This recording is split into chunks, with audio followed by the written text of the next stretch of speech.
অর্থনৈতিক নির্যাতনের অভিযোগে আদালতের দ্বারস্থ হয়েছেন ভারতীয় অভিনেত্রী সেলিনা জেটলি। স্বামী পিটার হাগের বিরুদ্ধে অর্থনৈতিক নির্যাতনের অভিযোগ এনে তিনি মুম্বাইয়ের আন্ধেরি আদালতে মামলা দায়ের করেছেন। এই মামলায় অভিনেত্রী প্রায় 50 কোটি টাকা ক্ষতিপূরণ দাবি করেছেন। দীর্ঘদিন ধরে চলা নানা জল্পনার পর এবার নিজেই মুখ খুললেন সেলিনা। সম্প্রতি সামাজিক যোগাযোগ মাধ্যমে একটি আবেগঘন পোস্ট দিয়ে তিনি তার মনের কথা প্রকাশ করেছেন। অভিনেত্রী লিখেছেন, এই মুহূর্তে আমার জীবনের সবচেয়ে অস্থির ঝড় বইছে। আমি কখনো ভাবিনি যে এই লড়াইটা আমাকে একা লড়তে হবে। আমার বাবা মা নেই, কোনো সাহায্য নেই। কখনো কল্পনা করিনি যে এমন একটা দিন আসবে যখন আমার মাথার উপর থেকে ছাদ চলে যাবে।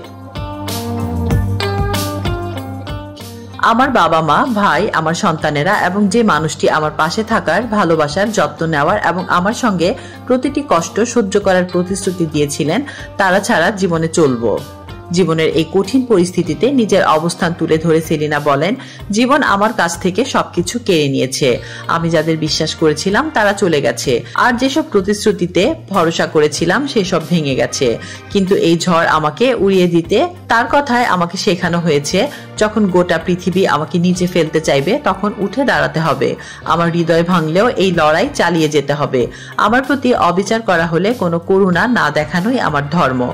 অসম্ভব মনে হলেও আমাকে বেঁচে থাকতেই হবে।